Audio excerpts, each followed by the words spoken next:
Okay, thank you very much for this opportunity. I really appreciate it. And I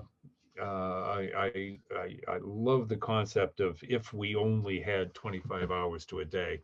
And how often do we hear this? You know, suppose we had a magic wand. We change the day to 25 hours. Instead of 24, we get that extra hour. What would we do then? And we still wouldn't have everything done. We still wouldn't be on time. We really are, unless we make a change like the previous speaker did, really reached in and found a way to change.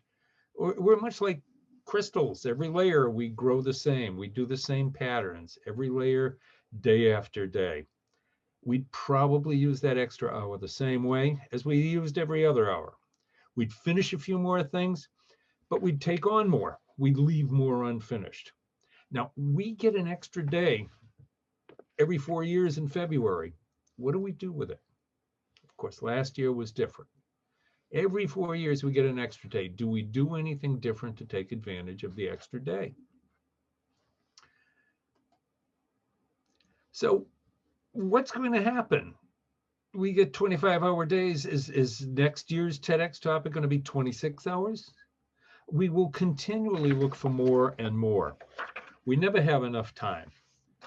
We always think that more would be better. We have a scarcity mentality. We always think we need more to do more. We try to work faster. We multiplex. Then we have to fix the errors that we make in the haste of multiplexing, multitasking.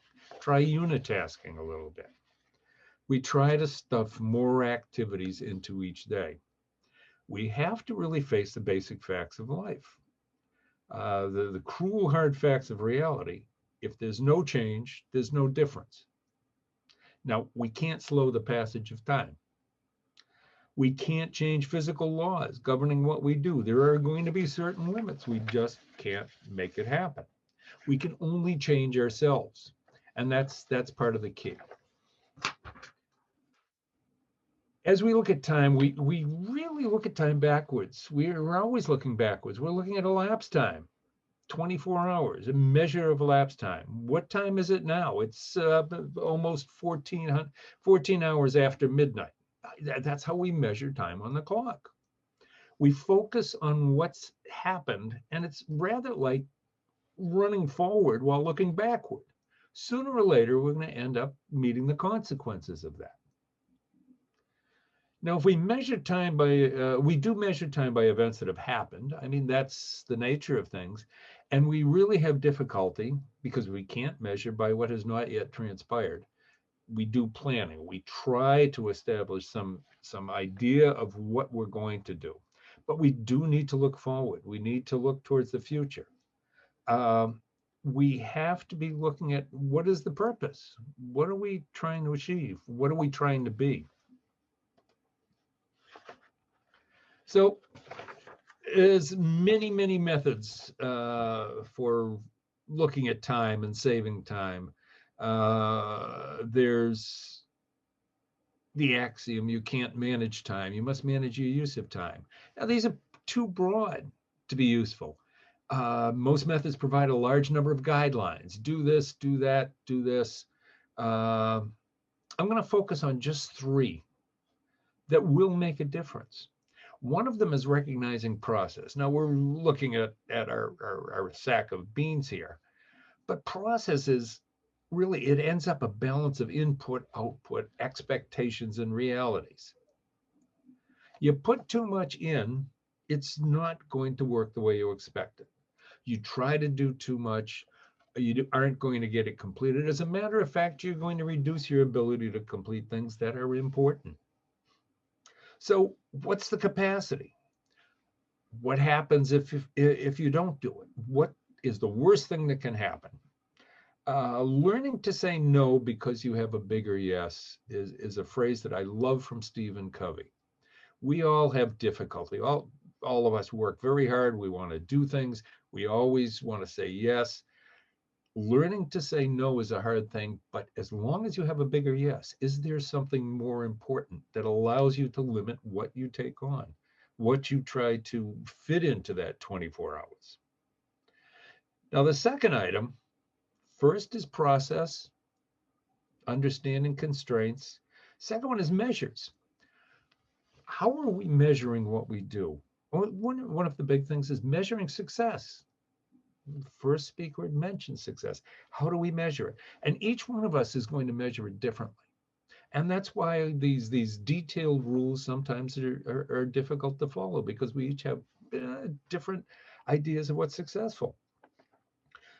Is satisfaction, feeling of fulfillment, well-being, the more emotional side or spiritual side of things, is that a measure of success?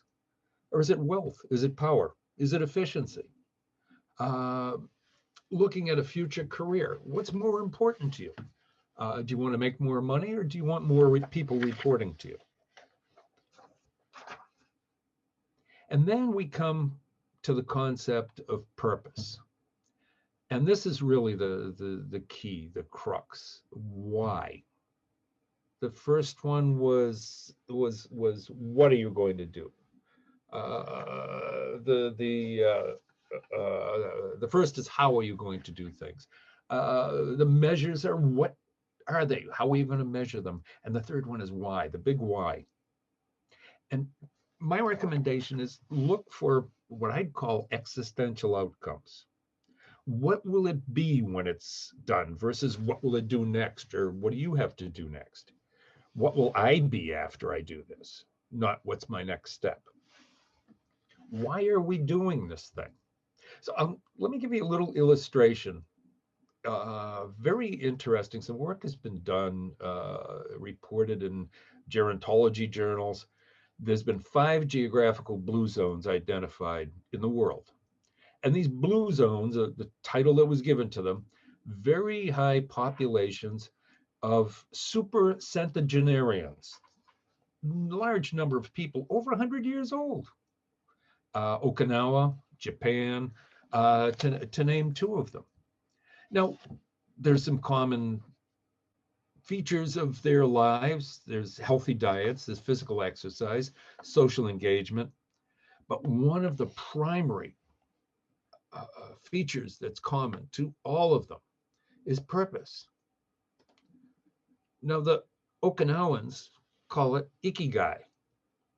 And it's that intersection of those things that drive you. And ikigai, loosely translated, means the reason I get up in the morning. The purpose. Why do I even bother? And purpose is a very important feature to focus on. It's really a be rather than a do. It's an outcome orientation. What do I want to be? What do I want this to result in? An interesting fact is doing consumes time. Time is a resource, as it was mentioned earlier. And it's consumed. Being actually makes time. Remember, I mentioned these are super centenarians. If you say, and I'll go into my engineering mode here, nominal lifetime is 70, 80 years old. These people are living over 100. How are they doing this? How are they gaining those extra 30 years? In the day of life, how are they gaining that extra hour? They're focusing on the purpose. Now, humans are the only species that we know of that can ask why and then do something about it. Animals migrate, they adapt, they evolve, or they go extinct. An ice cube is a beautiful example. It faces change. Faces a change in temperature from below to above freezing, it melts. It has no choice. But humans can manage transition. And that's what driving towards purpose. How do you make the transition? One day to the next. How do you change?